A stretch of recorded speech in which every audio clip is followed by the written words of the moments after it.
is over. Exam is over.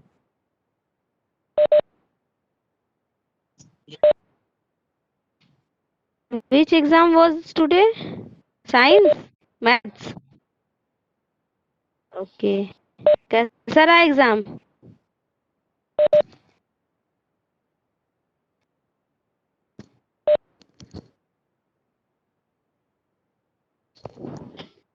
Hindi exam is on Monday, student.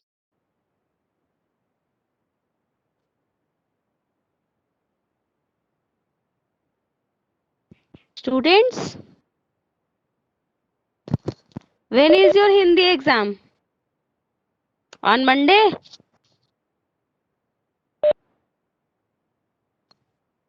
And timing will be the same?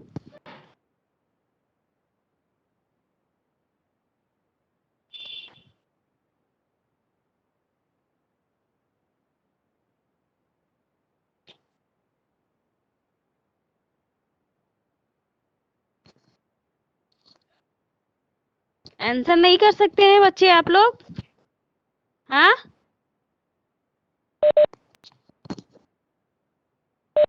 Okay. मतलब teacher 10 बार बोलेंगी तब आप लोग एक बार reply करेंगे, और टीचर 45 मिनट बोलते हैं तो उसका कुछ नहीं ना। चलिए देख लेते हैं, हम हिंदी का रिवीजन करेंगे। लिटरेचर का रिवीजन मैंने आप लोगों को करवा दिया है बच्चों। आज व्याकरण का रिवीजन देख लीजिए सभी लोग, ठीक है। माता के आंचल चैप्टर को पूरा पढ़ लीजिएगा। उसमें से किसी भी प्रसंग से कुछ भी क्वेश्चन पूछा जा सकता है, किसी का नाम वगैरह भी पूछा जा सकता है, कोई एक इंसिडेंट भी पूछा जा सकता है, तो उसको ध्यान से सभी लोग आप लोग पढ़ लीजिएगा। Today only 9 student will take class. बाकी लोग रेस्ट कर रहे हैं, थक चुके हैं एग्जाम देके।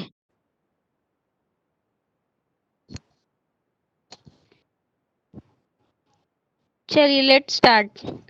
रचना के आधार पे वाक्य भेद में रिलेटेड क्वेश्चन आपका जो आएगा, आपको सेंटेंस या तो दे दिया जाएगा, आपसे पूछा जाएगा कि ये वाक्य रचना के आधार पे वाक्य का कौन सा भेद है, ये आपको बताना होगा। या तो फिर आपको एक सेंटेंस दिया जाएगा और ये पहचानने के लिए बोला जाएगा कि इसमें से अगर मिश्रित वाक्य है तो पहचानो इसमें आश्रित उपवाक्य कौन सा है, और अगर आश्रित उपवाक्य आपने पहचान लिया तो उसका भेद कौन सा है। इस तरह से रिलेटेड क्वेश्चंस आएंगे बच्चों एग्जाम में, देख लीजिएगा सभी लोग। चलिए पहले अब मैं क्वेश्चन पूछती हूँ, आप लोग आंसर दीजिए फटाफट।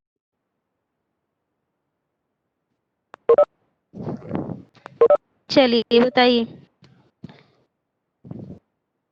मुझे समय पर निमंत्रण नहीं मिला इसलिए मैं नहीं आ सका। किस प्रकार का वाक्य है ये?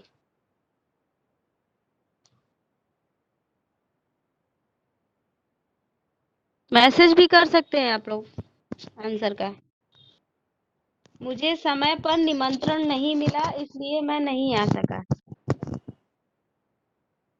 संयुक्त वाक्य, गुड। ये भी श्योर नहीं है। चलो गौरी बताओ, सरल वाक्य किसे कहते हैं? गौरी।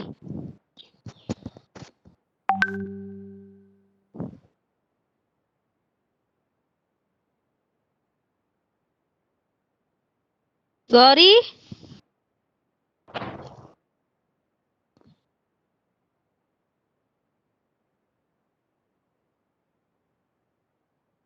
हाँ, एक उद्देश्य होता है और एक उसका विधेय होता है सरल वाक्य में। नील, एक क्रिया तो होती ही है। एक ही वाक्य चाहे लंबा हो या छोटा हो, देखो वाक्य की प्रकृति, मतलब वाक्य बड़ा भी हो सकता है और छोटे शब्दों को मिला करके भी एक वाक्य बन सकता है, और कई शब्दों को मिला करके एक लंबा वाक्य भी बन सकता है। पहचानने का तरीका उसको ये है कि उसमें एक उद्देश्य यानी क्रिया और क्रिया का विस्तार उद्देश्य के अंतर्गत आएगा, सॉरी, कर्ता और कर्ता का विस्तार उद्देश्य के अंतर्गत आएगा, और क्रिया का विस्तार आपका विधेय के अंतर्गत आएगा। ये चीज आपको ध्यान में रखना है, सरल वाक्य में ऐसा है या नहीं है। तो अभी जो मैंने वाक्य बोला, गंगा हिमालय से निकलकर समुद्र में गिरती है, ठीक है, तो यहाँ पे उद्देश्य क्या है इस वाक्य में? गंगा हिमालय से निकलकर समुद्र में गिरती है, इस वाक्य में उद्देश्य और विधेय बताइए।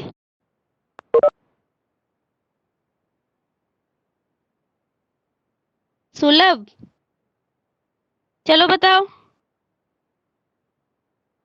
प्रस्तुत वाक्य, अभी सेंटेंस जो मैंने बोला मैं एक बार फिर रिपीट करती हूँ, ध्यान से सुनिए और बताइए इसमें उद्देश्य और विधेय क्या है।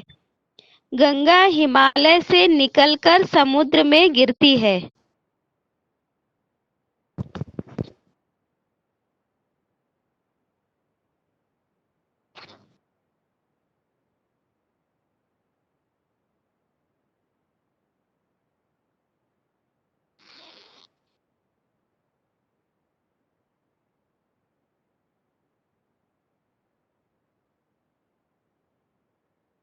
बोलो बेटा।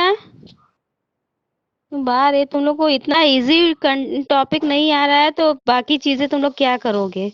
इतना सरल कंटेंट आप लोगों को क्या जब नहीं, बताना है टीचर? अभी को याद आया आपको? अभी नहीं थे क्या क्लास में? गंगा हिमालय से निकलकर समुद्र में गिरती है, इसमें उद्देश्य और विधेय क्या है। और आप ये भी बता सकते हो कि ये रचना के आधार पे वाक्य का कौन सा भेद है।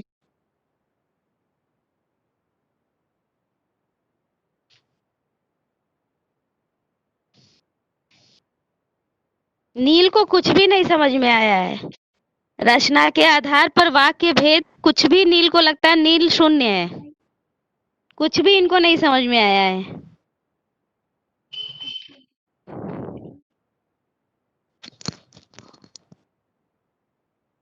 सुलभ बताइए। फिर से मैं एक इसका वीडियो बनाती हूँ रचना के आधार पे वाक्य भेद का और डालती हूँ आपके ग्रुप में। उसको ध्यान से सब लोग देखिए, समझिए, ठीक है? फिर आंसर करिएगा आप लोग सभी लोग।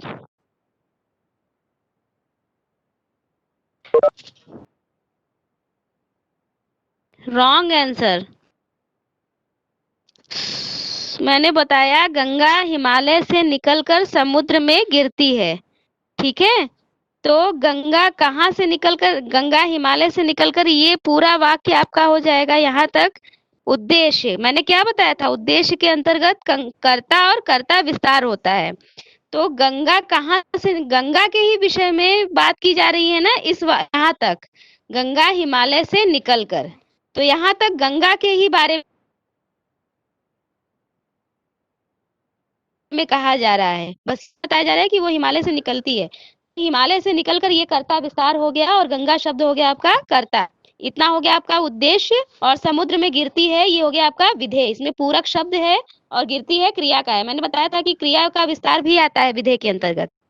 तो गिरना क्रिया है और समुद्र में ये पूरक शब्द है बेटा, ठीक है? तो इस आधार पे एक उद्देश्य और एक विधेय के आधार पे ये आपका हो जाएगा बच्चों सरल वाक्य, साधारण वाक्य। इस बात को समझिए। सेंटेंस मैंने कहा, क्या कहा था, तुम लोग क्या कर रहे हो, लंबा वाक्य देख रहे हो तो तुम लोग को लग रहा है कि ये जरूर मिश्रित वाक्य होगा, जबकि ये लॉजिक लगाओगे तो हमेशा तुम लोग गलत ही होगे। समझ में आ रही है बात? सरल वाक्य का जो वाक्य होता है वो वाक्य भी लंबा या छोटा हो सकता है, आपको ध्यान से देखना है। अगर मिश्रित होता तो दो योजक वाक्य में होता, दो योजकों का उसमें प्रयोग होता, दो अव्ययों का प्रयोग होता। इसमें किस अव्यय का प्रयोग हुआ है? अभी जो मैंने वाक्य बोला था पहले, किसी योजक का प्रयोग हुआ है इसमें, कि आप लोग बता रहे हो मिश्रित वाक्य है? अगर सेंटेंस होता कि गंगा जब हिमालय से निकलती है तब समुद्र में गिरती है, तब ये रहता आपका मिश्रित वाक्य। ध्यान दीजिएगा आगे इस बात में। क्लियर हुआ सभी को बच्चों?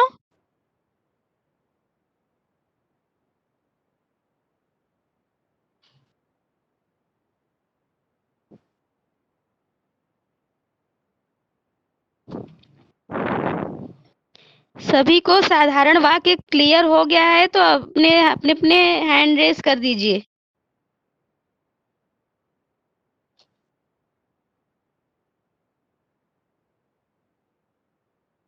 नील रेज करते हो हैंड, लेकिन जब कुछ क्वेश्चन पूछो तो नील रहते हो तुम। नेक्स्ट क्वेश्चन देखिए और आंसर दीजिए। चलिए ठीक है, वेरी गुड। समझ में आ गए तो रिस्पॉन्स भी करिए बच्चों, ठीक है। एक तरफा क्लास, वन वे क्लास मत किया करो। टीचर बोलता रहे, आप लोग बस सुनते रहो। नेक्स्ट क्वेश्चन देखिए। मैंने उस महिला को सड़क पार कराया जो अंधी थी।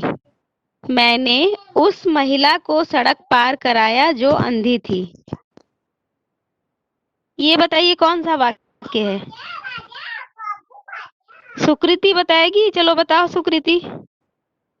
मैंने, फिर से सुन लीजिए सेंटेंस, मैं बार बार रिपीट कर दे रही हूँ बच्चों, बाकी लोगों के लिए भी रिपीट कर देती हूँ पहले ये सेंटेंस में, सभी लोग आंसर करें। मैंने उस महिला को सड़क पार कराया जो अंधी थी। ये आपका वाक्य है और आपको पहचानना है कि ये कौन सा वाक्य है। हाँ बेटा, गुड। आरती और सुकृति, योर आंसर इज राइट। बाकी लोगों को बताना है तो बताइए, और मैसेज करना है तो मैसेज करिए। नील ने भी आंसर दिया है। हाँ, गुड नील। नेक्स्ट। और किसी को आंसर नहीं आ रहा है? क्लास, 2-4 स्टूडेंट के लिए कोई भी टॉपिक नहीं पढ़ाया जाता है बच्चों। और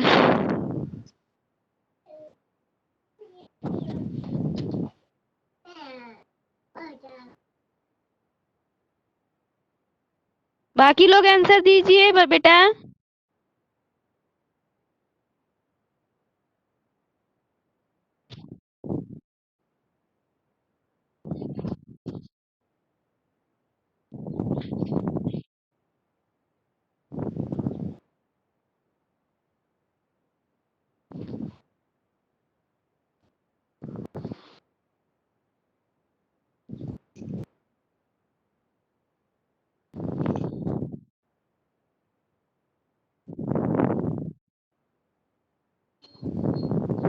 रजत, गुड रजत।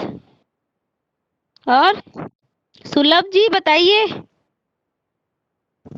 महान गणितज्ञ सुलभ जी बताइए कौन सा है वाक्य?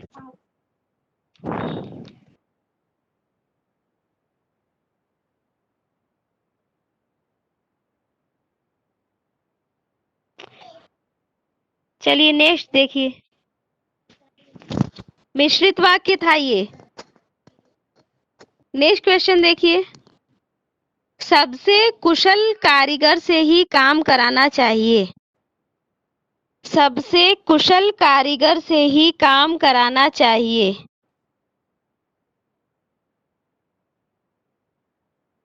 Good Aditya, right answer. नहीं आदित्य, गलत है तुम्हारा आंसर। अगर तुमने अभी वाले सेंटेंस का कोई आंसर दिया है तो ये कोई आंसर आपका गलत है बेटा। फिर से सुनिए। सबसे कुशल कारीगर से ही काम कराना चाहिए। सबसे कुशल कारीगर से ही काम कराना चाहिए।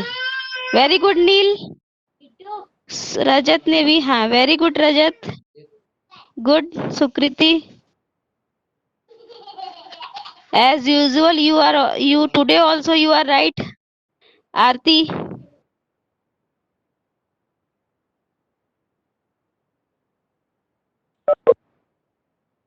अच्छा, नहीं दूसरे वाले का भी बताओ आदित्य। सबसे कुशल कारीगर से ही काम कराना चाहिए, किस प्रकार का वाक्य है? चलिए अब आपको बताना है, मैं सिर्फ मिश्रित वाक्य बोलूंगी और उस मिश्रित वाक्य में से आपको बच्चों करना क्या है, उसका आश्रित उपवाक्य पहचानना है और उसका भेद भी बताना है। मिश्रित वाक्य का आश्रित उपवाक्य पहचान करके उसका भेद बताना है, ठीक है। फटाफट आंसर दीजिए। मिश्र आश्रित उपवाक्य के कितने भेद होते हैं बताइए? आश्रित उपवाक्य के बच्चों कितने भेद होते हैं?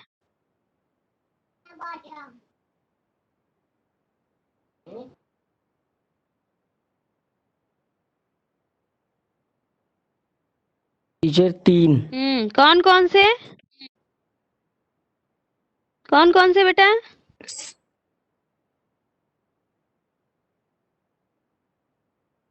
एक नहीं होता है सुकृति, आश्रित उपवाक्य के 3 संज्ञा, हाँ संज्ञा उपवाक्य, दूसरा विशेषण उपवाक्य, हाँ, वेरी गुड, तीसरा क्रिया विशेषण गुड उपवाक्य। रजत, गुड, वेरी गुड। हाँ बेटा, आश्रित उपवाक्य के 3 उपभेद होते हैं। पहला है आपका संज्ञा आश्रित उपवाक्य। इसमें क्या होता है कि योजक प्रायः आश्रित उपवाक्य से पहले लगा होता है, और आश्रित उपवाक्य में प्रधान उपवाक्य में आए हुए संज्ञा या सर्वनाम के बारे में बात की जाती है। ठीक है, उसके कार्य के को दर्शाया जाता है। तो ऐसे वाक्यों को हम संज्ञा आश्रित उपवाक्य कहते हैं। इसी प्रकार से विशेषण आश्रित उपवाक्य में प्रधान उपवाक्य में जो भी संज्ञा या सर्वनाम आता है, उसकी किसी विशेषता या गुण के बारे में चर्चा की जाती है। तो ऐसे वाक्यों को हम विशेषण आश्रित उपवाक्य कहते हैं। और ठीक इसी प्रकार से क्रिया विशेषण आश्रित उपवाक्य उस उपवाक्य को कहते हैं। ठीक है, प्रधान उपवाक्य में जो वाक्य आते हैं, उनकी क्रिया की विशेषता, उन क्रियाओं की विशेषता जब आश्रित उपवाक्य में बताया जाता है, तो ऐसे वाक्यों को हम कहते हैं क्रिया आश्रित उपवाक्य। ठीक है बच्चों, चलिए क्वेश्चन देखिए। अब किसी को और कुछ कंफ्यूजन है आश्रित उपवाक्य में? आश्रित उपवाक्य के भेदों और उसके प्रकार में किसी को कोई कंफ्यूजन है बच्चों? है तो पूछो, नहीं तो मैं क्वेश्चन पूछने जा रही हूँ अब। If you having any question, any doubt regarding आश्रित उपवाक्य, यू कैन आस्क। नहीं तो मैं फिर क्वेश्चन पूछूंगी और तुम लोग मौन श्रोता होकर के बस सुनते रहना। ओके, ठीक है। आश्रित उपवाक्य के बारे में फिर से सुन लीजिए, सब लोग ध्यान से सुनिएगा, बार बार रिपीट नहीं करूंगी। इसी समय जो कुछ भी पूछोगे पूछ सकते हो। मैंने आपको बतलाया था कि मिश्रित वाक्य को बच्चों पहचानने के लिए, पहले मैं मिश्रित वाक्य को कैसे पहचानते हैं ये बता देती हूँ आपको। मिश्रित उपवाक्य को पहचानने के लिए सबसे पहले हम क्या करेंगे, जिन 2 वाक्यों का वर्णन होता है वाक्य में, जिन 2 वाक्यों का वर्णन होता है वाक्य में, उसको हम क्या कर देते हैं, एक सरल वाक्य में परिवर्तित कर देते हैं। ये सबसे आसान तरीका है। अभी फिलहाल आपके एग्जाम्स होने जा रहे हैं, तो अभी संक्षेप में बता दे रही हूँ। ये टॉपिक मैं दोबारा रिपीट करूंगी विस्तार से, क्योंकि बहुत सारे स्टूडेंट अब ज्वाइन करना शुरू किए हैं क्लासेस, तो उनके लिए एक दिन में ये क्लास फिर से विस्तार से समझाऊंगी। फिलहाल के लिए अभी मैं संक्षेप में बता दे रही हूँ। हाँ कर रही हूँ बेटा, सब करूंगी, आश्रित उपवाक्य भी करूंगी। कुछ और बच्चे जो नए ज्वाइन कर रहे हैं, अभी क्लासेस लेना शुरू किए हैं, उनके लिए पहले मैं बता देना चाहती हूँ कि मिश्रित, क्योंकि संयुक्त और सरल आसान है पहचानना, मिश्रित उपवाक्य को पहचानने के लिए मैं आपको ये बता देना चाहती हूँ कि मिश्रित उपवाक्य में दोनों वाक्यों के प्रारंभ में प्रायः योजक लगा होता है। ठीक है, दोनों वाक्यों के प्रारंभ में प्रायः योजक, जो, जिसे, तब, तिसे, जब, तब, इस तरह के योजकों का प्रयोग होता है दोनों वाक्यों के प्रारंभ में। और अगर 2 बार योजक का प्रयोग नहीं होता है तो 1 बार तो जरूर रहता है। ठीक है, ये योजक रहते हैं।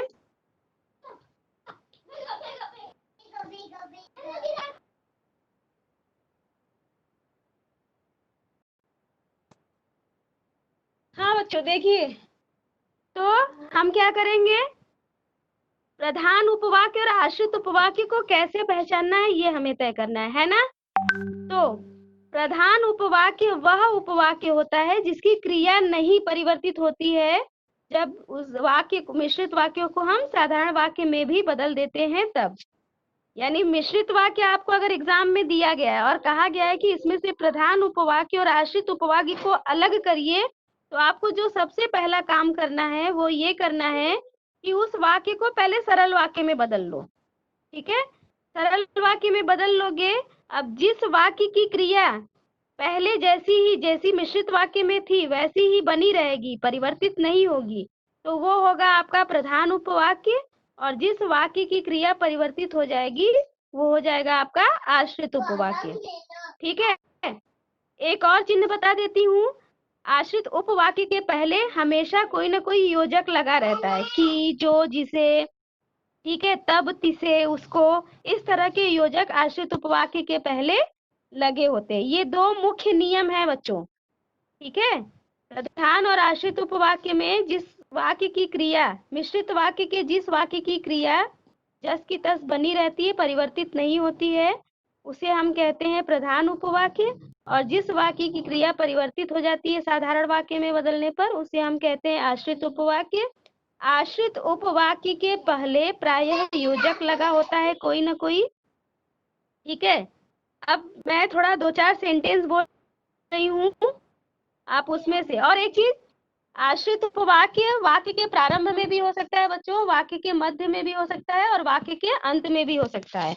अब 2-4 क्वेश्चंस फटाफट पूछ रही हूँ, आप उसमें फटाफट मुझे प्रधान और आश्रित उपवाक्य अलग करके बताइए। फिर मैं आपको बताऊंगी कि क्रिया आश्रित, विशेषण आश्रित और क्रिया विशेषण आश्रित, संज्ञा आश्रित, विशेषण आश्रित और क्रिया विशेषण आश्रित उपवाक्य किसे कहते हैं। पहले आप लोग मुझे दोनों में अंतर करके दिखाइए। एक उदाहरण दे रही हूँ, ठीक है। पहला उदाहरण है आपका, जब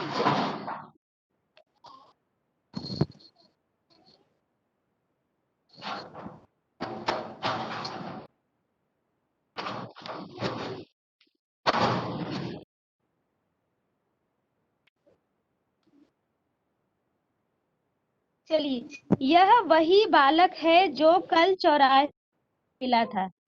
यह वही बालक है जो कल चौराहे पर मिला था। ठीक है बेटा, तो इसमें क्या हो जाएगा, हम क्या करेंगे, यह मिश्रित वाक्य है। मैं क्या करूंगी, सबसे पहले इसको परिवर्तित करूंगी। इस वाक्य को लिख लीजिए सभी लोग, सेंटेंस सब लोग अपनी अपनी कॉपी में लिख लो अगर लेके बैठे हो तो।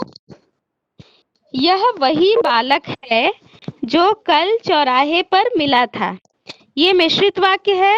अब इसमें कौन सा प्रधान उपवाक्य है और कौन सा आश्रित उपवाक्य है, इसको पहचानने के लिए मैं क्या करूंगी, इसको सबसे पहले मैं सरल वाक्य में बदलूंगी। तो इसको सरल वाक्य में बदलने के लिए मुझे इसको एक क्रिया, एक उद्देश्य और एक विधेय बनाना होगा। तो इसका सरल वाक्य हो जाएगा, मुझे कल चौराहे पर मिलने वाला बालक यही है, वही है, वही है। ठीक है, मुझे कल चौराहे पर मिलने वाला बालक वही है। तो क्या नहीं परिवर्तित हुआ है, ठीक है, बालक वही है, ये क्रिया जो है जस की तस बनी हुई है, और चौराहे पर मिला था, ये क्रिया जो है परिवर्तित हो गई। तो मैंने क्या बताया था, परिवर्तित हो जाने वाली क्रिया सदैव कौन सी क्रिया होती है, वो हमेशा आश्रित क्रिया या आश्रित उपवाक्य कहलाती है। और जो क्रिया जस की तस बनी रहती है, परिवर्तित नहीं होती है, क्रिया या भाव, वो कहलाता है आपका प्रधान उपवाक्य। तो यह वही बालक है, ये हो गया आपका प्रधान उपवाक्य, और जो कल चौराहे पर मिला था, ये हो गया आपका आश्रित उपवाक्य। क्लियर हुआ बच्चों, प्रधान और आश्रित उपवाक्य को कैसे पहचानते हैं, ये क्लियर हुआ। जब क्लास ओवर होने का टाइम हो रहा है तो कुछ बच्चे ज्वाइन हो रहे हैं, इन लोगों को पहले याद नहीं आता है, लिंक वगैरह नहीं देखते हैं। बाकी लोगों को समझ में आया बच्चों। आदित्य,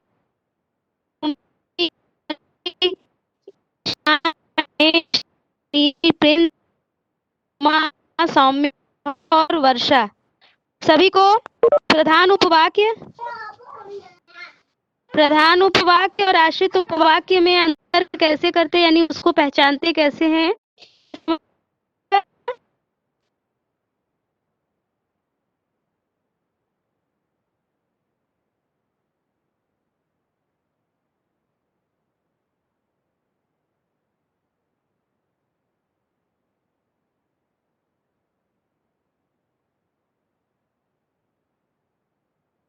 उपवाक्य किसे कहते हैं, अब मैं आपको बच्चों बताऊंगी कि आश्रित उपवाक्य के जो 3 भेद होते हैं उनको हम कैसे पहचानेंगे।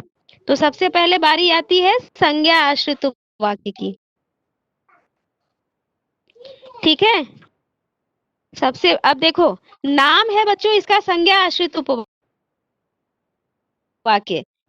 लेकिन इसमें हम लोग क्या करेंगे, विशेषण को भी ऐड कर लेंगे। ठीक है, यानी प्रधान उपवाक्य में किसी विशेषण के लिए भी अगर कोई वाक्य कहा जाएगा, किसी सर्वनाम के लिए कोई वाक्य कहा जाएगा, और आश्रित उपवाक्य में उसी सर्वनाम के संदर्भ में कुछ बात कही जाएगी तो वो आपका संज्ञा आश्रित उपवाक्य ही कहलाएगा। ठीक है बच्चों, जैसे उदाहरण देख लो, वह अवश्य नहीं, ये तो इसका नहीं। हाँ, जो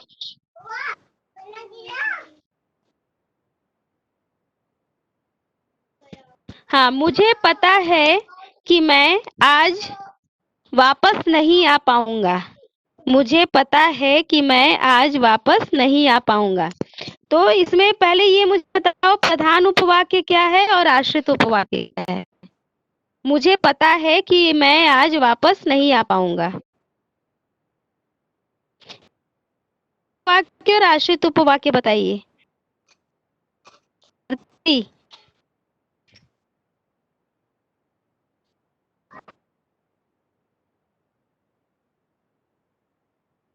हाँ, वेरी गुड।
क्या सर्वनाम के संदर्भ में कुछ कहा गया है या उसकी विशेषता बतलाई गई है? ये उपवाक्य में तो वो विशेषण आश्रित उपवाक्य हो जाएगा। ये बाद में कुछ कहा जाएगा, ठीक है।